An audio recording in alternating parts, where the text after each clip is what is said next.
Hello friends, आप सभी का स्वागत है इस वीडियो में। तो फ्रेंड्स बात करेंगे क्रिप्टो मार्केट न्यूज़ के ऊपर। अभी टाइम पर मार्केट में जो बड़ी अपडेट्स है उसे कवर करेंगे और हमेशा की तरह सबसे पहले देखेंगे मार्केट के सेंटीमेंट को।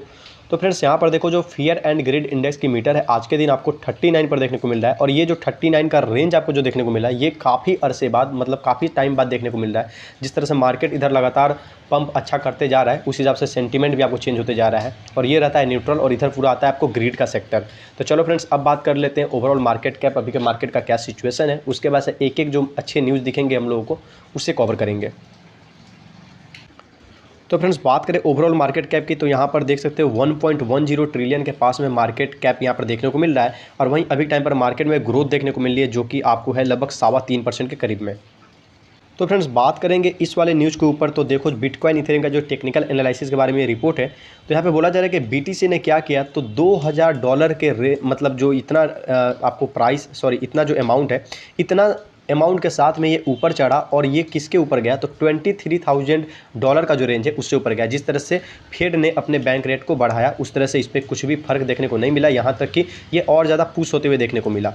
तो फ्रेंड्स नीचे आएंगे और यहाँ पर अगर बात करें ग्राफ की, तो आप यहाँ पर देख सकते हो, यहाँ पर 22 और 968 करके यहाँ पर रेंज देखने को मिल रहा है। जिस टाइम का ये ग्राफ है उस टाइम के हिसाब से अभी के टाइम का प्राइस जो होगा उसे आप कंपेयर नहीं करेंगे। तो फ्रेंड्स नीचे आएंगे तो इथेरियम का भी इसी तरह से आपको देखने को मिलेगा। तो चलो फ्रेंड्स, अब हम लोग बढ़ेंगे अपने अगले न्यूज़ के लिए। तो फ्रेंड्स बात करेंगे इस वाले न्यूज़ के ऊपर, तो यूके लॉ कमीशन जो है इसने पब्लिश किया है प्रपोजल टू रिफॉर्म लॉ। जो लॉ है उसको फिर से सुधार करने के तौर पे कुछ प्रपोजल वगैरह इन्होंने पब्लिश किया है, जो कि आपको डिजिटल एसेट से रिलेटिंग करता है, मतलब डिजिटल एसेट से रिलेटेड है। अब यहाँ पे इन्होंने बोला कि जो सुधार है वो अवश्य जो आपको ग्रोथ है या जो डेवलपमेंट है उसको किसी भी तरह से हार्म या किसी तरह से उसमें रुकावट बाधा नहीं बनना चाहिए। तो फ्रेंड्स अब आएंगे नीचे और जो भी डिटेल्स यहाँ पे दी गई उससे फटाफट से देखने वाले हैं। तो देखो बोला जा रहा है according to the law commission, जो लॉ कमीशन है उसके हिसाब से the United Kingdom statutory body जो है फ्रेंड्स, इसकी प्रोनाउंसिएशन गड़बड़ हुई है, माफ़ करना, digital assets play an increasingly important role. तो फ्रेंड्स यहाँ पे बोला जा रहा है जो डिजिटल एसेट्स है वो क्या कर रहा है, तो यहाँ पर एक अच्छा खासा रोल जो है वो प्ले कर रहा है अभी के टाइम की जो मॉडर्न सोसाइटी है उसमें।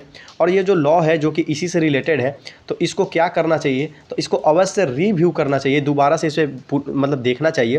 और साथ ही साथ इसको रिफॉर्म करने के लिए जो बात हो रहा है, तो इसमें बोला जा रहा है कि किसी भी तरह से will not only protect the rights of user maximise. तो ये जो इनका कहना है कि जो ये लॉ को रिफॉर्म करने के लिए जो प्रपोजल इन्होंने डाला है, तो ये ना केवल सिर्फ प्रोटेक्ट करने वाला है हमारे राइट्स को, जो यूजर्स हैं उनके राइट्स को, बल्कि जो इसकी पोटेंशियल है डिजिटल एसेट्स की, उसको ये मैक्सिमाइज करेगा। मतलब ये जो फिर से सुधार करने वाले हैं डिजिटल एसेट्स के लॉ को लेकर, तो इसमें ये जो यूजर्स के प्रोटेक्शन को देखते हुए उनकी प्रोटेक्शंस को और बढ़ाएंगे, साथ ही साथ जो पोटेंशियल है डिजिटल एसेट्स मार्केट की उसको और ज़्यादा मैक्सिमाइज करेंगे। But can potentially position England and Wales as a global hub for digital assets. और यहाँ तक कि जो इंग्लैंड है इसकी पोजीशंस को ये किस तौर पे रखना चाहते हैं, तो एक ग्लोबल हब के तौर पे डिजिटल एसेट के तौर पे उभरना चाहते हैं, अपने कंट्री को उस स्थान पे ये रखना चाहते हैं। तो इस तौर पे ये काम करने के बारे में सोच रहे हैं, जो कि एक पूरी पॉजिटिव न्यूज़ थी। तो चलो फ्रेंड्स बढ़ते हैं अगले न्यूज़ के लिए। तो फ्रेंड्स यहाँ पर बात करें तो फाउंड्री डिजिटल जो है उसने लॉन्च किया है लॉजिस्टिक्स आर्म को, जो क्या करेगा, तो यहाँ पर बोला जा रहा है कि एडवांस करेगा आपको क्रिप्टो करेंसी माइनिंग इंडस्ट्री के जो स्टैंडर्ड्स है उसको। तो फ्रेंड्स फटाफट से नीचे आते हैं। तो यहाँ पर देखो बोला जा रहा है थर्सडे, मतलब कल की बात करें तो जो फाउंड्री डिजिटल LLC है, जो कि एक माइनिंग कंपनी है और सब्सिडरी है डिजिटल करेंसी ग्रुप DCG का, इन्होंने अनाउंसमेंट की launch of Foundry Logistics in order to advance standards in the cryptocurrency mining industry. तो इन्होंने फाउंड्री लॉजिस्टिक्स के बारे में जो है मतलब लॉन्च करने को लेकर खुलासा किया, अनाउंसमेंट किया। और यहाँ पर इन्होंने बोला कि ये क्या करेगा, तो और ज़्यादा ये पुश करेगा एक तरह से क्रिप्टो करेंसी माइनिंग इंडस्ट्री जो है उसको और ज़्यादा ग्रो करने में। अब यहाँ पे देखा जाए तो the newly launched arm of the company plans to, अभी इनका जो नया ये वाला जो ये लॉजिस्टिक वाली जो इनकी प्लानिंग चल रही है लॉन्च को लेकर, तो इनका जो एम क्या है, तो ये प्लान कर रहे हैं bridge the gap between hardware manufacturers and buyers.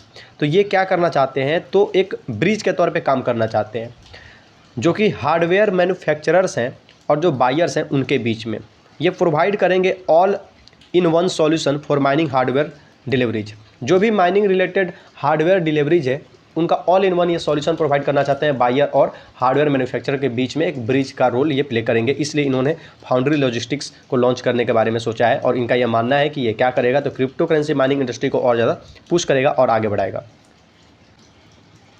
तो फ्रेंड्स अल्फ़ाबेट, माइक्रोसॉफ्ट और अब जाके मेटा, इसने भी रिलीज़ किया है, जो कि क्या है, इनकी क्वार्टरली अर्निंग को इन्होंने रिलीज़ किया जो कि डिसअपॉइंटिंग है। मतलब यहाँ पे बोला जा रहा है कि अल्फ़ाबेट, माइक्रोसॉफ्ट और अब जाके जो मेटा है, इसने भी अपना क्वार्टरली अर्निंग को जो रिलीज़ किया और सभी के सभी ने क्या किया है, तो डिसअपॉइंट किया है। मतलब सबका जो ग्रोथ है इसका मतलब अच्छा खासा नहीं है, या फिर लॉस इन्होंने सब कोई अपने रिपोर्ट में दिखाया, मतलब सब कोई लॉस में चल रहे हैं। तो इसलिए ये डिसअपॉइंटिंग करने वाली न्यूज़ है। तो अब यहाँ पे देखो बोला जा रहा है मेटा ने ज्वाइन कर लिया अल्फ़ाबेट और माइक्रोसॉफ्ट इन रिलीजिंग डिसअपॉइंटिंग क्वार्टरली फाइनेंशियल। तो जिस तरह से अल्फ़ाबेट और माइक्रोसॉफ्ट ने पहले ही अपना जो क्वार्टरली रिजल्ट को रिलीज़ किया था, जो कि एक डिसअपॉइंटमेंट भरा क्वार्टरली इनके फाइनेंशियल को शो करता है, उसी लिस्ट में अब मेटा भी शामिल हो चुका है।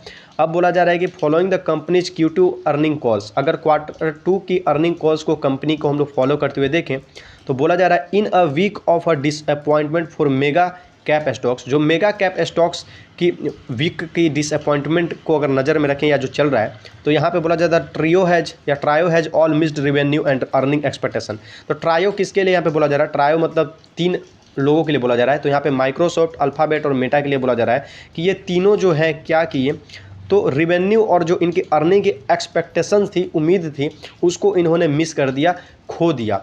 With Meta seeing its first quarterly sales decline ever recorded, जबकि जो मेटा था उसने पहला भी जो क्वार्टरली इनका सेल्स था उसने भी क्या किया था, तो डिक्लाइन शो किया था, मतलब एक रिकॉर्ड तोड़ मतलब गिरावट देखने को मिली थी इनकी सेल में। तो चलो फ्रेंड्स हम नीचे आते हैं, ग्राफ वगैरह कुछ देखने को मिल जाए।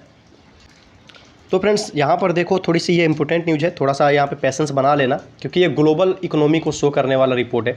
तो बोला जा रहा है कि जो करंट ग्लोबल इकोनॉमी अभी जिस तरह से स्लो डाउन हुआ है, तो मार्केट का जो अभी हाल चल रहा है, जिस तरह से अगर मेगा कैप स्टॉक्स की बात करें, तो मेगा कैप स्टॉक से आप ये समझ लो, जिस तरह हमारे कंट्री में भी आपको निफ्टी 50 मान लो इंडेक्स है, तो उसमें क्या होता है, तो इंडिया के टॉप मोस्ट मतलब जो बड़े बड़े कंपनी है हर एक सेक्टर से वो उसमें है, मतलब 50 कंपनी उसमें है।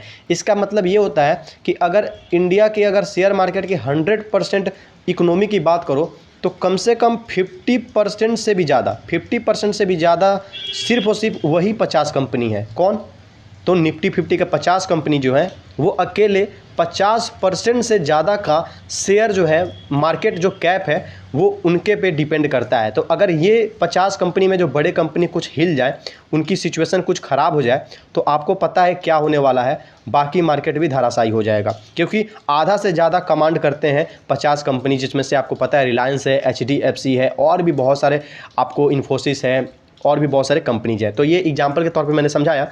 तो यहाँ पर अब जाके आपको ये समझ में आने वाला है कि देखो बोला जा रहा है मेगा कैप स्टॉक मतलब कि जो बड़े स्टॉक्स हैं जिनकी काफ़ी बड़ी मार्केट कैप होती है, जो कि यहाँ पर बोला जा रहा है कि क्या हुआ है, तो 40% of the नास्डाक and 30% of the S&P 500 could face a blood bath. ये क्या कर सकते हैं, तो 40% नास्डाक और 30% जो S&P 500 है, ये क्या फेस कर सकते हैं, तो ब्लड बाथ फेस कर सकते हैं। ब्लड बाथ का मतलब एक समझ से ये समझ लो कि ये बहुत बुरी स्थिति में पटकनी खा सकते हैं। अब थोड़ा सा नीचे आएंगे फ्रेंड्स, तो यहाँ पर यही बोला जा रहा है कि जिस तरह से IMF यहाँ पे बोला जा रहा है, और जो GDP ग्लोबल के बारे मतलब बात की जा रही है, जो कि 3.6% से स्टार्ट हुआ था अप्रैल में, और अब ये एक्सपेक्ट किया जा रहा है इसका ग्रोथ इतना से और बढ़ सकता है।